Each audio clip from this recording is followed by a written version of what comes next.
जय शिवराय मंडळी. तमाम महाराष्ट्रातील शिवभक्तांसाठी आणि खास करून आपल्या भिवंडी वासियांसाठी एक आनंदाची बातमी आहे. 28 फेब्रुवारी 2026 रोजी महाराष्ट्र शासनाच्या ग्रामविकास विभागाने एक परिपत्रक जाहीर केलं. या परिपत्रकामध्ये पुण्यश्लोक अहिल्यादेवी होळकर ग्रामीण यात्रास्थळ योजनेअंतर्गत महाराष्ट्रातील पहिलं तर आपल्या देशातील दुसरं छत्रपती शिवरायांचं मंदिर आणि या मंदिराला ब वर्गाचा तीर्थक्षेत्र म्हणून दर्जा देण्यात आलेला आहे.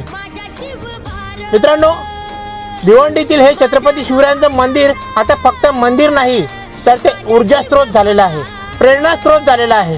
कारण या ठिकाणी येणारे शिवभक्त फक्त महाराजांचं दर्शनच घेत नाही तर येथून एक नवीन ऊर्जा घेऊन जातो, एक नवीन स्फूर्ती घेऊन जातो.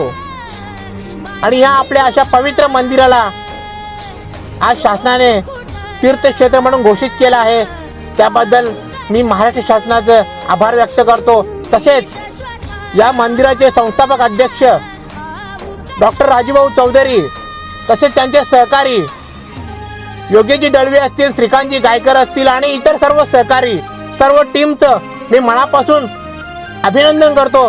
कारण हे सर्व शक्य झाले ते तुमच्या तन मन धनाने आणि निस्वार्थपणे केलेल्या कार्यामुळे आणि मेहनतीमुळे. जय शिवराय.